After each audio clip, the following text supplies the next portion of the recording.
मित्रों, इंडिया के अंदर इलेक्शंस मुकम्मल हो चुके हैं और नरेंद्र मोदी साहब एक मर्तबा फिर से प्रधानमंत्री के ऑफिस में कब्जा कर चुके हैं। अब आप सोच रहे होंगे कि मैं ये कब्जा का वर्ड क्यों यूज कर रहा हूं, वो तो इलेक्टेड हैं। तो रिपोर्ट्स जो आ रही हैं इंडिया से वो ये बता रही हैं कि ये कब्जा हुआ है, असल में प्रधानमंत्री के पोस्ट पे असल में कब्जा हुआ है। इलेक्ट्रॉनिक वोटिंग मशीन्स का एक बहुत बड़ा स्कैंडल सामने आया है, जिसके चलते वहां का मीडिया और वहां की अपोजिशन की जमातें ये इल्जाम लगा रही हैं कि असल जो सीटें बीजेपी ने हासिल की हैं वो 240 नहीं है, वो 150 से भी कम है। बाकी की जो सीटें हैं उन सब के अंदर हेरा फेरी हुई है। अच्छा, वो ऐसा क्यों मान रहे हैं, इसके बहुत सारे प्रूफ वो दिखा भी रहे हैं। मिसाल के तौर पर मुंबई के एक एनडीए के कैंडिडेट का वीडियो एक वायरल हो रहा है। कांग्रेस पार्टी के भी जो ऑफिशियल ट्विटर का अकाउंट है उसके ऊपर भी वो लगाया गया। इस बंदे के एक रिश्तेदार का जो मोबाइल फोन है वो ईवीएम के साथ कनेक्टेड था, इलेक्ट्रॉनिक वोटिंग मशीन्स के साथ कनेक्टेड था, और वो बंदा सिर्फ 48 वोट से जीता है सीट। 48 वोट से उसने सिर्फ एक्स्ट्रा लिए। उसके रिश्तेदार का मोबाइल फोन कनेक्टेड था ईवीएम के साथ, यानी कि मोबाइल फोन के जरिए भी इंडिया के ईवीएम्स को हैक किया जा सकता है। यह बहुत बड़ा खुलासा हुआ है। और ट्विटर के जो ओनर हैं एलन मस्क साहब, उनका बहुत बड़ा स्टेटमेंट सामने आ रहा है। अब वो क्या स्टेटमेंट है इस पे मैं अभी बात करता हूं, लेकिन पहले आप जरा ये जो कांग्रेस पार्टी ने अपने ऑफिशियल ट्विटर अकाउंट पे वीडियो लगाया है मुंबई के कैंडिडेट का, वो जरा देख लीजिए कि किस तरह से मोबाइल फोन के जरिए ईवीएम को कंट्रोल किया जा रहा था। ईवीएम का एक गंभीर मामला सामने आया है। मुंबई में एनडीए के कैंडिडेट रविंद्र वायकर के रिश्तेदार का मोबाइल फोन ईवीएम से कनेक्ट था।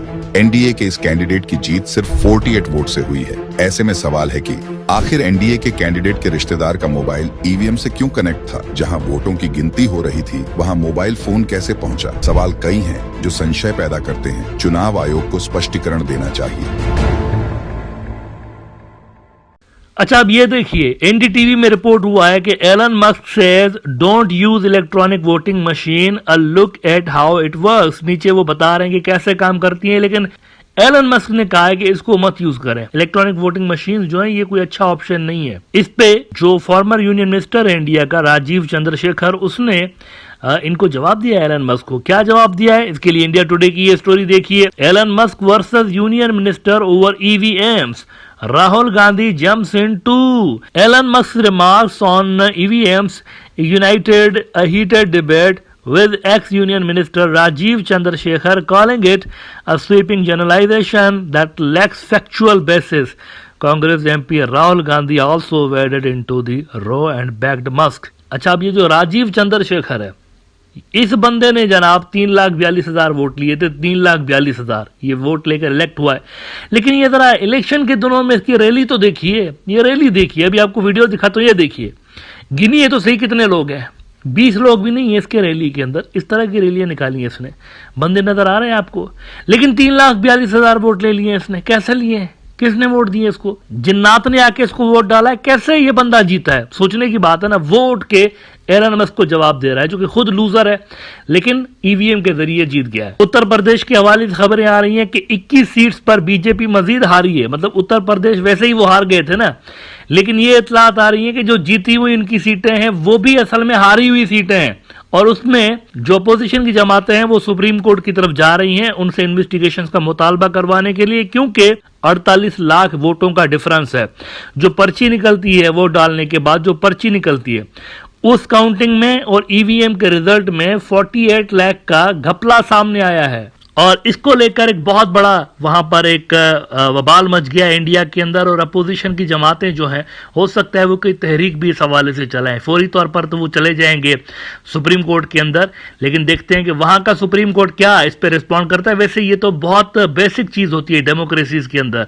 जब इस तरह का फ्रॉड, धोखा, गद्दारी की जाए कौम के साथ, गद्दारी होती है। वोट चोरी करना गद्दारी होती है किसी भी डेमोक्रेसी के अंदर, चाहे वो XYZ कौन सा भी मुल्क करे। इट्स सिंपली गद्दारी, क्योंकि आप अपने लोगों की विल के खिलाफ जाकर किसी और को इम्पोज करने की कोशिश कर रहे होते हैं।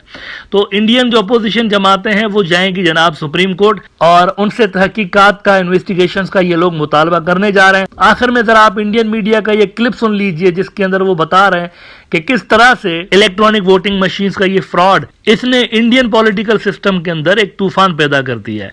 ईवीएम में धांधली कर यूपी में बीजेपी ने जीती 21 सीट, सबूत आए सामने। ईवीएम के खिलाफ सुप्रीम कोर्ट पहुंचा मामला। यूपी में 48 लाख वोटों का हुआ घोटाला, कई सीटों पर बदले गए परिणाम। ईवीएम एक बार फिर से सवालों के घेरे में आ गई है। एक बार फिर इसे लेकर मामला सुप्रीम कोर्ट में पहुंच गया है। दावा किया गया है कि बीजेपी को चुनाव में जो जीत मिली है वो हेराफेरी कर हासिल की गई है, नहीं तो बीजेपी की सीटों की संख्या 150 भी नहीं होती। ईवीएम में इस गड़बड़ी को लेकर एक याचिका एडवोकेट नरेंद्र मिश्रा की तरफ से दायर की गई है। इस दौरान नरेंद्र मिश्रा ने बड़ा दावा किया है। उन्होंने कहा है कि ईवीएम में सबसे बड़ी गड़बड़ी का सबूत यह है कि अकेले उत्तर प्रदेश की 80 सीटों पर ईवीएम में डाली गई वोटों और गिनी गई वोटों के बीच 48 लाख वोट का अंतर है। यूपी की 80 लोकसभा सीटों के जो चुनाव परिणाम सामने आए हैं, उसमें से बीजेपी को जिन 33 सीटों पर जीत मिली है, उसमें से 21 सीटों पर जीत का अंतर 50,000 से कम का है। यानी 48,000 वोटों की अगर हेराफेरी हुई है और ये हेराफेरी बीजेपी के हक में की गई है, तो साफ है यूपी में बीजेपी की सीटों की संख्या फिर 33 की जगह 12 रह जाती। और अगर विपक्ष को डाले गए वोटों को बीजेपी के हक में ट्रांसफर किया गया है, तो फिर बीजेपी की सीटें और भी कम हो सकती थी। एडवोकेट मिश्रा ने तो यहां तक कहा है कि जो गड़बड़ी उत्तर प्रदेश में हुई है, वैसे ही दिल्ली, राजस्थान, मध्य प्रदेश कई राज्यों में हुई है, खासतौर पर उन राज्यों में जहां बीजेपी की सरकार है। मिश्रा ने पीएम मोदी पर तंज कसते हुए कहा कि मोदी जी चिंता ना करें, ईवीएम बिल्कुल जिंदा है और पार्लियामेंट का सेशन शुरू होने से पहले हम सुप्रीम कोर्ट से फैसला ले आएंगे। दरअसल संसद का विशेष सत्र 24 जून को शुरू हो रहा है। अगले महीने जुलाई में मानसून सत्र भी होना है, जिसमें वित्त मंत्री बजट भी पेश करेंगी और संसद में ईवीएम को लेकर हंगामा मचना तय माना जा रहा है। वैसे चुनाव आयोग की तरफ से अभी भी दावा किया जा रहा है कि ईवीएम में किसी तरह की गड़बड़ी नहीं हो सकती है, ये पूरी तरह से हैक प्रूफ है। लेकिन जिस तरह से ईवीएम को लेकर सवाल उठ रहे हैं, उससे साफ है कि इसे लेकर जो हंगामा मचा हुआ है वो जल्दी शांत नहीं होगा। वैसे भी ईवीएम को लेकर देश में हंगामे की शुरुआत हो चुकी है।